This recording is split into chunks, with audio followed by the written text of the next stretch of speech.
Hey, welcome back. You're in the C-Space studio here at CES 2023. I am James Kotecki, very pleased to be joined by Seth Dallaire, the Executive Vice President and Chief Revenue Officer, Walmart US. Welcome. Thank you for having me. So everybody knows what Walmart is. I do not need you to define that brand for our audience today, but I would like to get a quick snapshot on what we want to talk about, which is Walmart Connect and Walmart Plus. So can you just quickly ground us in what those things are? Sure. Walmart Connect is our retail media business.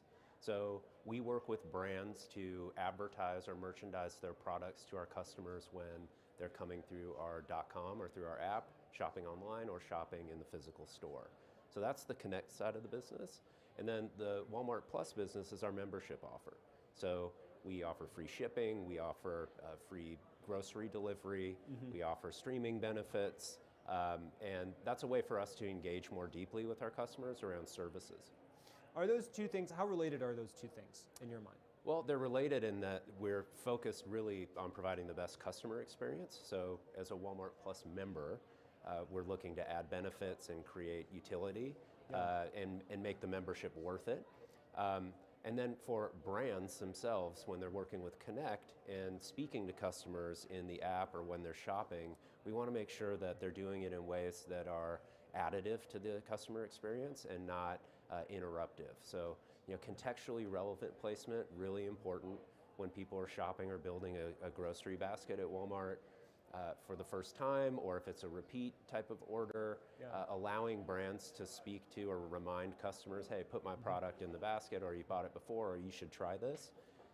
In that mindset, that shopping mindset, and when the customer has intent to purchase, those placements and those advertisements tend to work really well, and customers actually enjoy learning about new products and buying them. And do you connect kind of one person's individual identifying data, if they're a Walmart Plus member, through to their experience on the website, through to their experience maybe even in the store, as far as what ads they're actually going to see and what they're going to experience? Yeah, now so data's a complicated topic in terms of how you might use it for advertising. That's one of the things we've been talking about here with customers, our advertising customers, with Connect.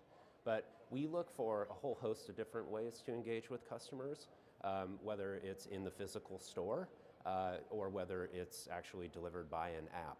So there's different types of data that we might see at the cash register or as you're shopping through the app that can help make that experience better. But we're not necessarily stitching all of those things together, and we're certainly not sort of selling them, if you will. Sure. Well, what brings you here to CES? What are you talking to people about? What's your message here?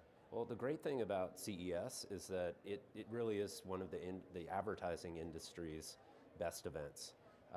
Brands are here walking the floor, learning about trends in consumer behavior and ways that they can engage or predict like how their services or products might work with those new consumer experiences. And for us as a retailer, we're obviously here walking the floor, we're writing orders and meeting with suppliers. On the Connect side of the house, we're meeting with the brands to understand and learn from them, hey, what's the most interesting trend that you're seeing, what are the things you're most interested in, and then how might we plan for that, or if we're selling those types of products at Walmart, how do we help you speak to the consumers and get behind those trends so that you can engage with them as well. When you work with brands that want to be on Walmart Connect, do you have to teach them something about the Walmart audience, the Walmart experience? Do you have to help them understand something to approach it in the right way? Well, the short answer would be yes. So we always work tactically on planning. So like, what's the objective? What type of customer do you want to talk to? Is there a category that your product or brand plays in that is most relevant? Are there categories or new product introductions that you're trying to make? And then how can we avail them to customers when they're shopping with us, either in the store or in the app? So we have a lot of those types of conversations, but then we may also discuss industry trends like programmatic advertising, for instance, or how retail media itself, like what's Walmart's product roadmap look like in terms of customer experiences within the e-com store, and how might advertisers work in those environments? I mean, the Walmart the audience for this, people who go to Walmart who shop at Walmart, if you're looking at Walmart US, it's like everyone in the US, right? It's not necessarily this niche thing. Yeah, to come back around to your first question, that you don't have to explain what Walmart is, which is awesome. So most US consumers have an experience with Walmart, and we speak to so many of them regularly that you don't have to say, well, this is what Walmart is or what Walmart does. They get that, and oftentimes, we have long-standing relationships with the brands and suppliers with whom we work. It's really more, they're interested in learning, like, how is it that I can engage with the Walmart customer in ways that will help me improve my brand or sell more product, and that's really where we come in on the Connect side. And really, I assume that the trends that you're seeing are really the overall trends of how the American shopper is evolving. That's right, yeah. And my understanding is that you were on a panel about this yesterday. What did you talk about? What were some of the insights that came out of that? Yeah, well, we had representatives from different functions at Walmart. So one of the questions we do have to answer around Connect is really like, well, how does that fit in with the other relationships that I have through Walmart as a company? Yeah. So I was careful to bring some of my counterparts to the panel from the merchant organization. So those are people that work with suppliers to buy all the products that are available at Walmart.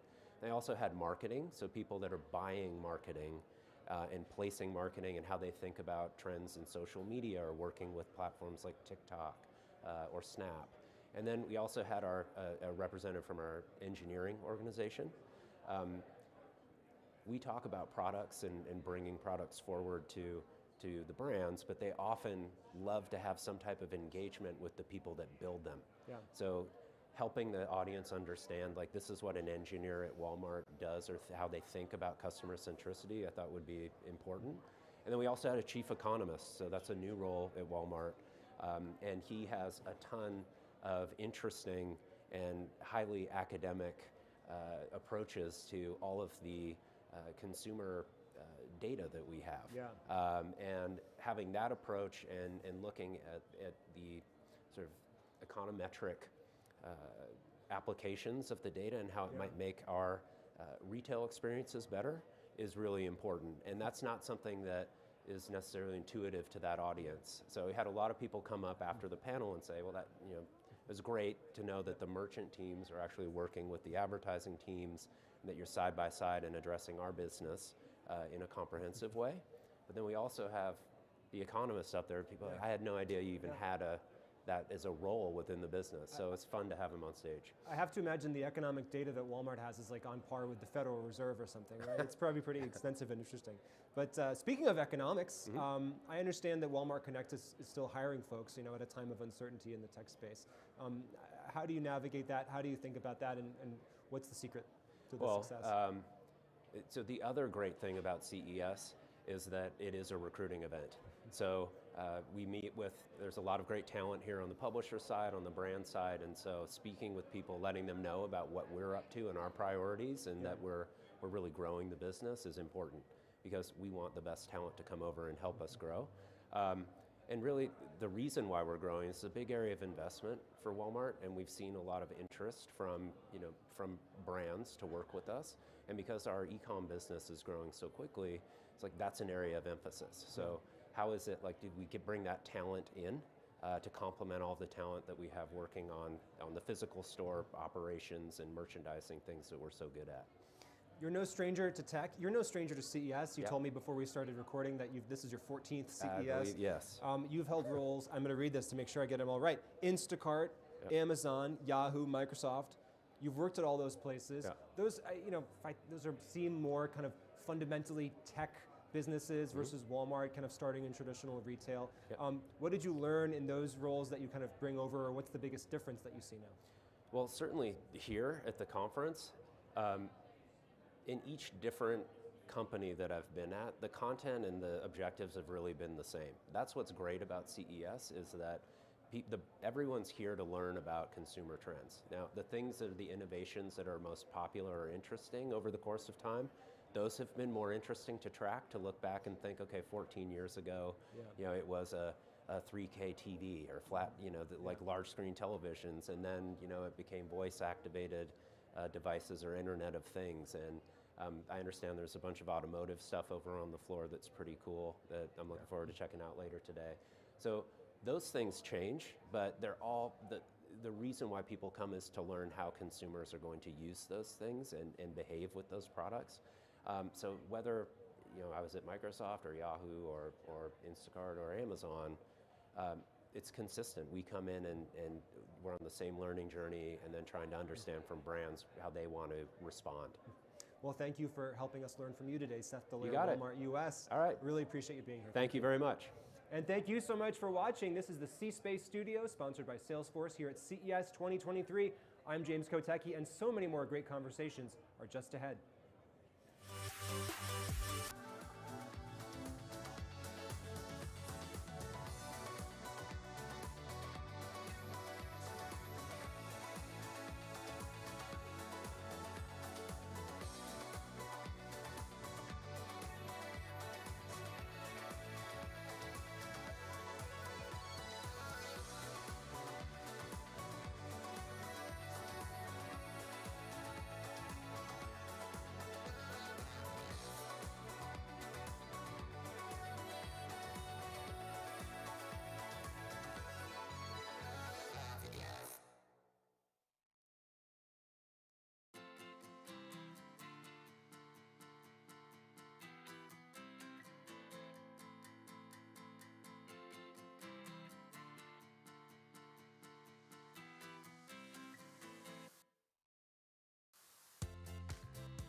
welcome back. You're in the C-Space studio here at CES 2023. We are sponsored by Salesforce, and we are joined by Nigel T. the Global CMO of Logitech.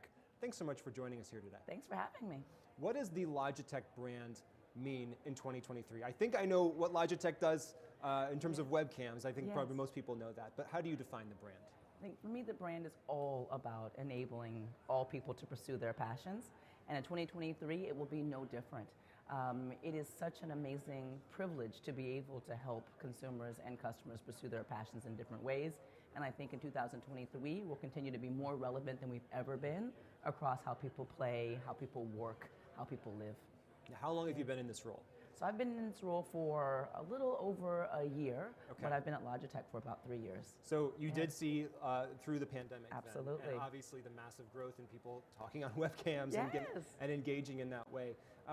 Coming out of the pandemic, kind of how do you snapshot where we are right now in a macro sense in terms of how people are working and living and using these products at home? Obviously in the pandemic we knew everybody's at home and they need these products. Now it seems like the Wild West. Everybody has their own definition of what they should be doing and what's going on. Yeah, I think the snapshot would be, we have gone from being a peripheral to being essential in people's lives.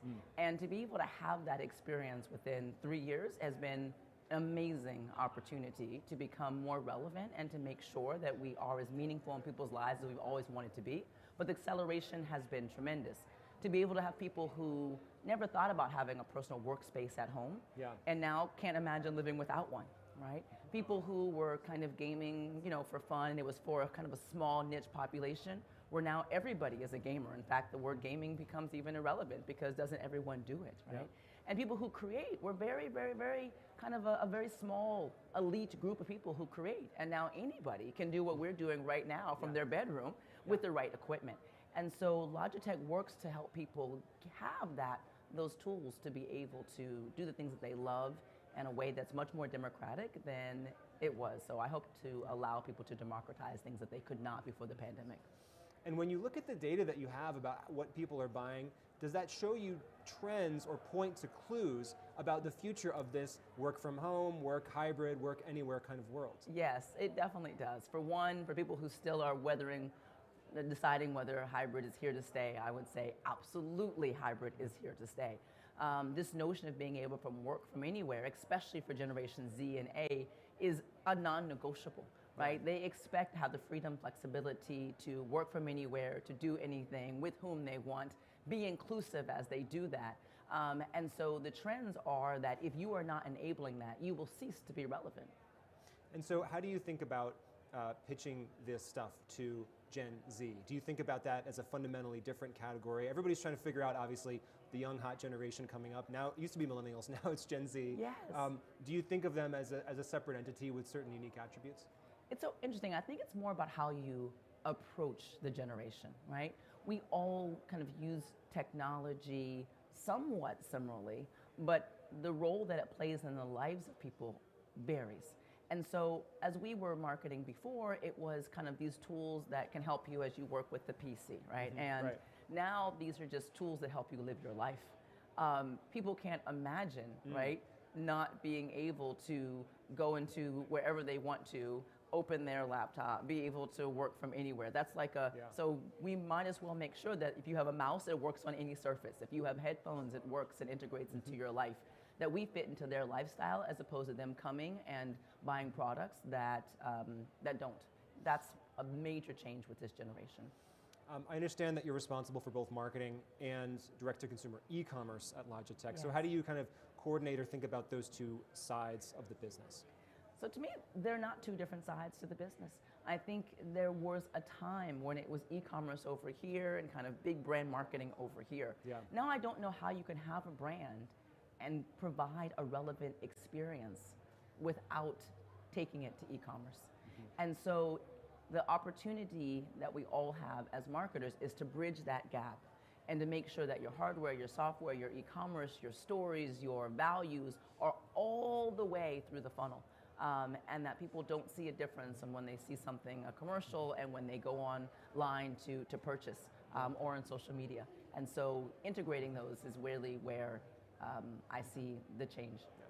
A lot of the way that people may experience your products is indirectly because people that are creators that they are watching are using these products, and some of them, if they're webcams, for example, the webcam isn't on camera because it is the camera. Yes. So then how do you build your brand into those influencer experiences when they're using those products, and then how does that permeate out to the people who are consuming that content? That's such a great question, and it's not so easy for a brand to do. I think one of the ways that we have decided to do that is not necessarily work to use creators, but to be able to partner with creators in a way that allows our brand to come to life. It is a very different approach as a CMO, where you were very used to historically owning and controlling your brand. I've had to let go of that brand and put the brand in the hands of influencers and creators so they can tell their own story, and they can show what they're using to do their videos, and they can show what they're using to create. And when they tell it, it's much more powerful, much more authentic. And so it is partnering with that community to tell the story in a way that I think they can sometimes do it as well, if not better. You talk about letting go of some of that control. There may be other marketers here at CES that want to do that and want to try to make the case to other people in the organization to do that. How do you recommend people make that case to others in the org? So the first thing I would say is you really do have to throw out so many things that we were taught. In order to be a relevant marketer, you've got to absolutely unlearn some of the things of the past and relearn how to adapt in this, this environment. And so I'd first say, kind of look at the values that you had from a marketing perspective that you were holding so dear and tight that only you could do things and only you could tell people what to do, and let that go and realize that this generation is brilliant, and allow them to create and live their passions, and just give them the tools that enable them, and you will see magic happen. Speaking of magic, let's talk the metaverse for a second. Yes. It is a term that we constantly talk about here in the C-Space studio, but I always wonder, do people like that term? Do you like this term? Do you use that particular term? Do you feel like you're building and contributing to the metaverse, whatever that means to you? I think it's a great question. I use the word metaverse because I'm a marketer, so I use the language that people use to understand. Me trying to create a new term where you don't understand it is irrelevant, because my job is to communicate effectively. I would only say that the term metaverse is a little bit of a fallacy, because there's metaverses. There are actually different metaverse, and so it is important to understand there's not one, there's multiple. Right. Yeah.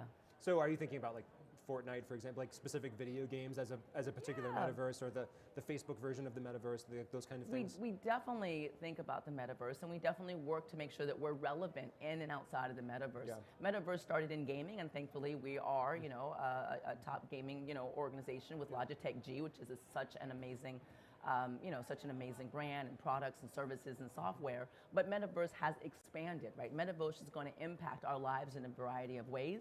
And at Logitech, we look to say, how do we make sure that we continue to allow people to work and play and create in a new realm using our products? And so we're always thinking about how to be relevant. We have a keyboard that is live in the metaverse, right? Okay. We have a partnership with Oculus, where we have a headset, and we've got speakers, and we're able to enable that that VR experience in an essential way. And so we work to partner to make sure that we enable what happens inside of there, and that we're relevant there as well. You're the CMO, you have incredible message discipline, but can you tease anything for us as far as the product roadmap in terms of what's coming down the road? And because obviously, look, so much of this has to do with the physical products that enable all these content, all these experiences. It all comes down to really the technology that we're using, and Logitech is making and developing a lot of that. Can you tease anything, or kind of tell us what's on the horizon? Let's see. So there's a lot on the horizon. Of course, I can't break any rules, but I would say to people who are looking for innovation, especially in this space, when you think about the areas I talked about, right? Work, creating, playing.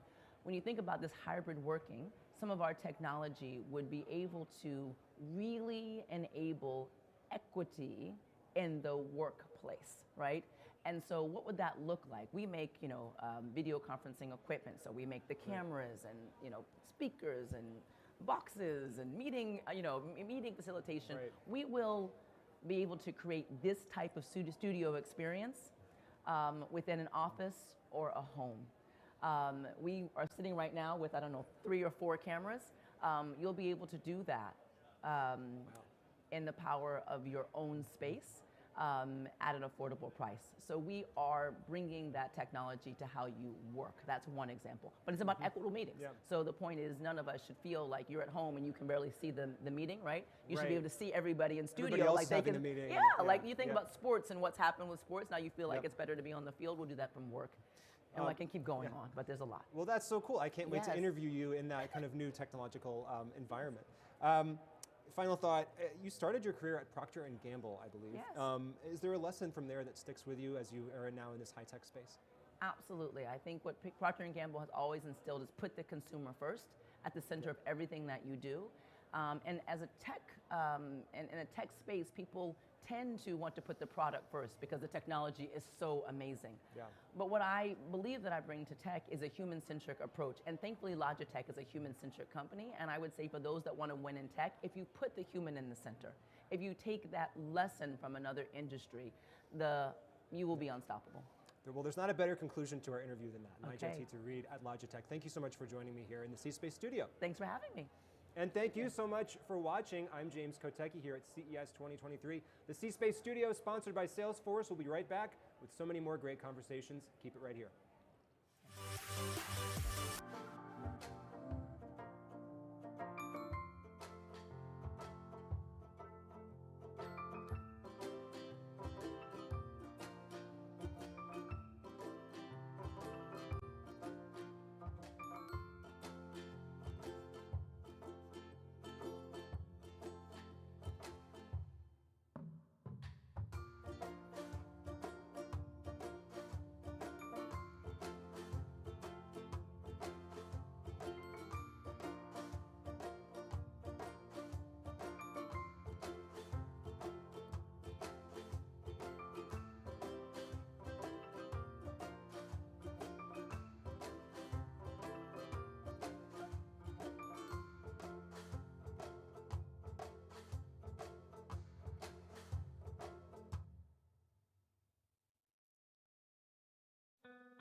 Hey, we're back. It's the C-Space studio here at CES 2023. I'm your host, James Kotecki, and right now I'm joined by Lauren Beckstead, the CMO of Brunswick. Welcome to the C-Space studio. Thank you for having me. Okay, so Brunswick, a long and storied brand, Yeah. but we are here to talk about the present and the future. So can you first start by defining for me what the Brunswick brand means in 2023? Well, Brunswick, you may not be as familiar with what Brunswick is today, but you probably know many of our brands. So we're the leader in recreational marine. We've got all the leading brands in boating, Sea Ray, Boston Whaler, Mercury, Lowrance.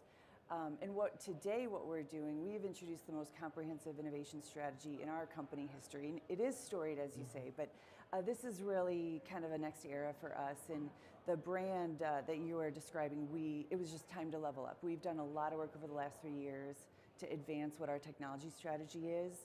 And here it's a nice moment to do kind of a comprehensive unveiling because we've got all the proof points and products all together, and we're finally in person again. So tell me some of the details of what that means from a technology perspective. What are some of the innovations that Brunswick is and will be known for? Well, a lot of our strategy is based on the tenets around ACEs. So we call it our ACEs innovation strategy. So autonomous, connected, electrified, and shared, which are really just key themes generated from next generation consumer, what they need. And so what we're introducing at CES are aspects of our strategy that fulfill those tenets. So we've introduced electric propulsion options, a new boat brand, Veer, which was a multi-use fishing vessel. And then the heart of the story is how everything connects. We've got aspects of the entire ecosystem in boating. Yeah. So seeing how all those pieces fit together and how you can give consumers more options of how they experience boating is really kind of the heart of the story here. We talk about connectivity. Are we talking about, I have an app on my phone and I can basically control just like I can control an electric car with an app on my phone, I can control everything with my phone. Are we talking about boats connected to each other in some sort of a fleet situation, or maybe both? All of it. I think the great thing about technology is there's no rules, so you get to create all the rules. But so we do have apps like you're describing. We do have connectivity that helps autonomous boating, helps you kind of master boating, even if you maybe aren't the best boater or maybe you've never done it before. Useful. Yeah. It's easier than ever now. There's too many knots, I think. There's too many knots in nautical situations. I look very impressive as a captain. I'm not as good as it looks. It's the technology that helps. So the connectivity helps you connect with your own boat, but between boats and also with others. So there's a lot of connecting the boating community, which is really powerful. So we have different aspects of all of those different types of connections. When you talked about the S in ACES, which was shared, does that mean it's kind of like an Uber or a Lyft, and if I just want to have a fractional experience on a boat, I just pull it up and take the boat out for the afternoon, I don't have to own it? Exactly. So I think one of the things about boating that we're just getting into is more flexibility in how you experience boating, better access. And so you described or compared to kind of an Uber or Lyft, we have Freedom Boat Club. So we're the largest boat club operator. And Freedom Boat Club lets you buy into a membership program, and then you can try many different types of boats. We have the fleet. We will help you. We can offer captain services. We do a lot of training and education. But then you can try different types of boats, and you share boats with your community in your local marina. I want to also talk about that A in ACES, automated autonomy. How autonomous can boats be right now, and where are we going in the near future? Do I need a captain at all? Can I water ski with no one else in the boat? Where are we right now? The technology itself can do a ton. There's a difference between what we can actually do, and we really are out ahead in all of what you're describing, and then what is affordable and you can bring to market, because we really want to make sure that as we're bringing these new innovations to market, that everyone can experience boating. That's a huge priority for us, that we're reaching new audiences. So we can do auto docking, we can do waypoint finding. That's useful.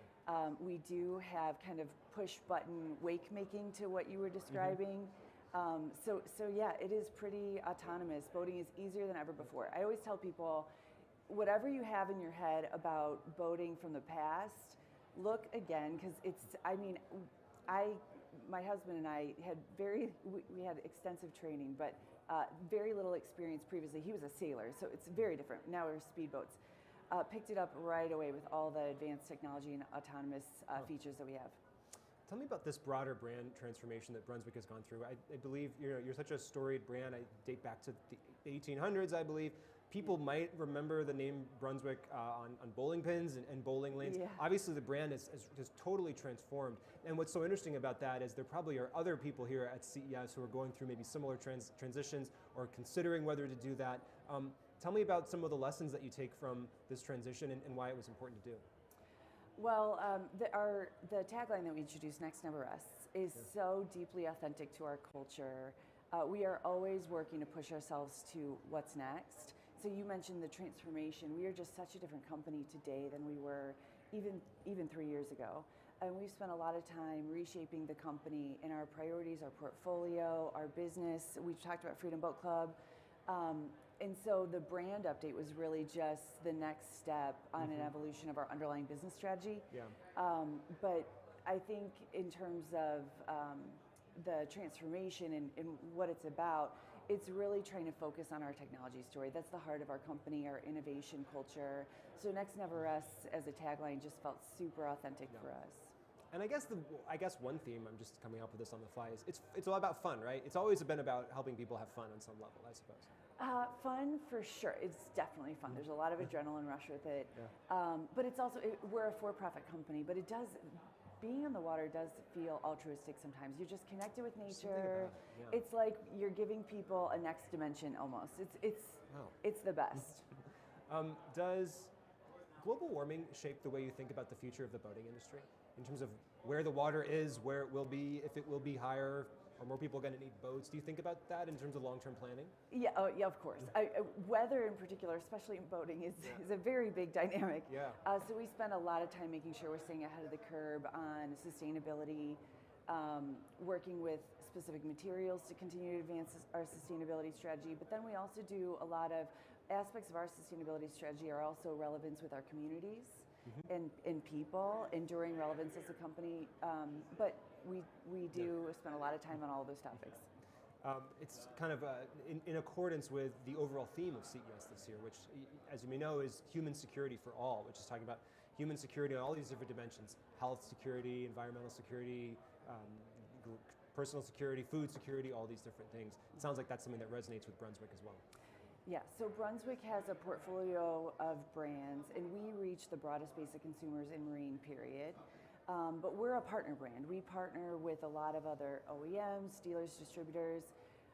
Because we have such a broad access to consumer, and because we've got the scale that we do, we can invest a lot in protecting our consumers, their information, their data, so that they can be connected in a way that feels safe to them and encourages them to kind of open up and connect more.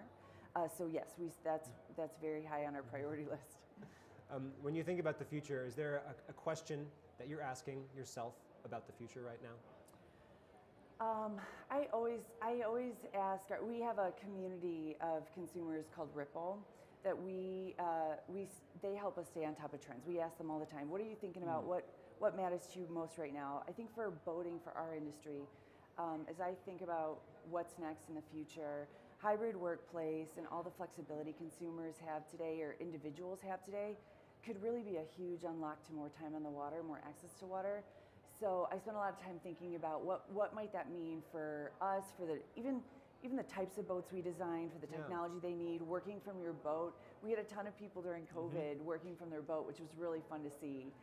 So I spent a lot of time thinking about how might that change how we use boats. So it's kind of like the evolution of the car, right? So like what a car is and means and represents could actually fundamentally change. What you're doing, yes. What you're doing on a boat, how you want it connected to all your other devices, your work life, absolutely. Yeah.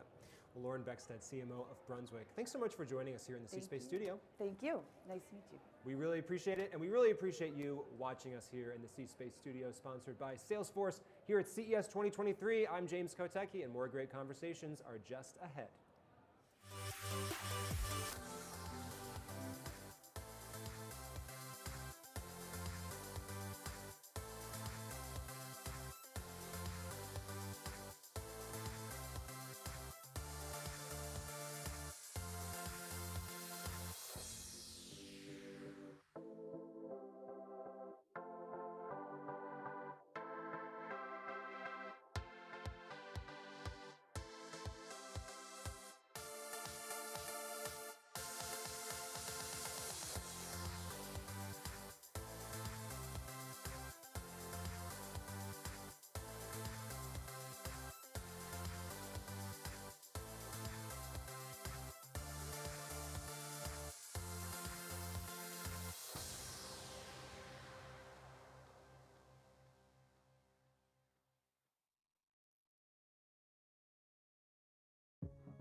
Hey, welcome back. You're in the C-Space studio here at CES 2023.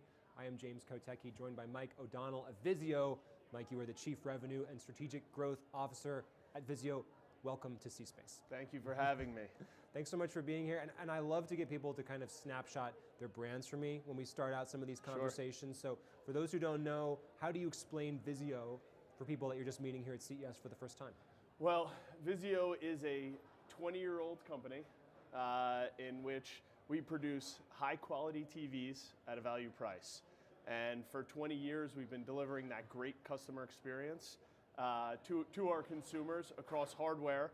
And recently, over the past few years, we've built a platform business in which we have our SmartCast operating system directly integrated. So we have both the hardware and the software to provide to our customer base. And over that time, we've been able to bring great value through not just hardware, high quality, high picture quality, great hardware experience, but also now all the content you need, a great UI for search and discovery, as well as free TV through our Watch Free Plus, which is our owned and operated app. People might not, I think people know the operating system on their phone very well, and they're intimately familiar with that, and when there's an update, they think about that. How much do people notice or think about the operating system on their TV? It's obviously essential to the experience, but how much of what you're designing for is something that people have in the background? I think when consumers turn on their TV, the operating system is there. It's where they're able to search and discover and find whatever content they want in a streaming environment, right? And I think it's really important today, while it's not top of mind necessarily for a customer, it is becoming more and more important when a consumer goes to buy a television, right? They want to understand, not only are they going to get that great picture quality, right? Not only are they going to get a great hardware television experience that'll last and sit on the wall for 5 to 7 years, which typically it does, but they also want to be able to get all the content they want right there and available. They want to have a great user interface for search and discovery, and I think that's really important. How do you figure out how to navigate the streaming environment in a simple, easy way? And then they also want it to be fast, right? I think that's important. You're saying you brought free TV onto that platform. Tell me some more about that, where that is and where that's going. Yeah, so we have an app called Watch Free Plus, and Watch Free Plus delivers over 250 at any given point fast channels that give you a cable-like experience. It's across all different categories, so news, sports, entertainment, reality shows. So this is all linear TV? All in a linear, fast environment. And then we also brought in on-demand movies and TV shows. We have today over 6,000 over the past year. So when a consumer buys a Vizio television, take it out of the box, connect it to the internet, they have free television available. Free news, free sports, free reality shows, as well as free movies and TV shows right at their fingertips. If you could go back in time 20 years, let's say, to the beginning of Vizio, and you say, okay, in the future, there's going to be all these streaming services, there's going to be everything is on demand. Someone might say, well, gosh, that's great. No one's going to want to watch linear TV if they can choose everything they want to on demand. Obviously, you're still seeing some consumer demand for that linear experience, even alongside all these on-demand options. So what is it about the linear experience that keeps people coming back to that, despite the fact that they have other choices? Yeah, I think for us, the fact that we control both the hardware and the software, we understand the TV is used for a lot of things. It's not just linear, it's not just streaming, it's also for gaming. Right? And that's really important from a hardware perspective to our customers, to be able to provide a great experience there. But what we know from a linear environment is today, streaming is not necessarily easier than cable, right? It's you got to jump back and forth. I'm going to look at things in Netflix, I'm going to look in Watch Free Plus, I'm going to look in Hulu, and I got to jump back and forth. So one of the things that's really important to us is continuing to figure out how we can create a great consumer experience on our home screen. Right when you turn on the television, how do we make sure we're curating and bringing to the fold the content that we know you want to watch, right? And we have a great understanding of what you're doing across all HDMI inputs. How do we source and make that available for you right when you turn on the television? And we think that's critically important. And I think as we see kind of less and less linear TV viewership, the way we'll continue to convert more and more customers into streaming is by giving that great experience for search and discovery. Let's talk about what you say to advertisers when you're thinking about, when you're pitching them to be a part of this ecosystem.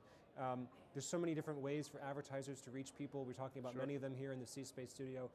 Why do you think television is still an important place for them to be? Well, I mean, look, television still gives you it's the largest, best available screen in the home, right? So you're talking about video ads with sight, sound, and motion, right, on a big, high quality television. But what streaming, or I would say connected TV, does is bring the best benefits of television, right? That sight, sound, motion experience, but with the capabilities of digital, right? So you're talking about the targeting, the addressability, right there. So we can bring both of those benefits together, and we think that's a huge opportunity, or continues to be a huge opportunity for advertisers. And we're seeing more of them shift over into connected television for that reason. Can you share any examples of innovations in advertising, given connected television's existence, that you've seen or that you're working with right now? Yeah, I mean, having internet connected to the largest, best available screen brings a lot of capabilities. I think recently we just rolled out a really innovative format for some of our media and entertainment partners. So if you think about the linear to streaming experience, how do we leverage interactivity to enable our consumers to shift quickly between a linear environment and streaming environment? So we rolled out a product called Jump View. Jump View is an interactive overlay that comes on the television. For example, you're watching Fox press release we put out. There was a show called Welcome to Flatch, right? At the end of that show, we put over an interactive overlay that allowed our consumers to jump directly into the Fox Now app, catch up on past episodes, watch future trailers right there. So making that experience seamless is great for the consumers, but it's also a huge benefit to our advertising partners. Any other thoughts on viewership trends or data that you can share? Anything that stands out to you from what you're seeing here at the beginning of 2023? Look, I think the trend for fast continues to be really important. I think finding fast enables, again, like we talked about, more and more advertisers to jump into streaming to get that same type of experience where you're getting, large, best available screen, but also targeting capabilities. And for consumers, it's bringing that cable-like experience there. And on a Vizio platform, you're getting it for free. A lot of this is evolutionary, and we talk about, as I've had these conversations over the years, we talk about the pace that it's happening, and that's often what's most surprising to people. Is there any kind of surprising curveball potential that you see on the horizon? Is there a prediction that you might have for this industry that other people might think is even crazy, but you think might actually happen?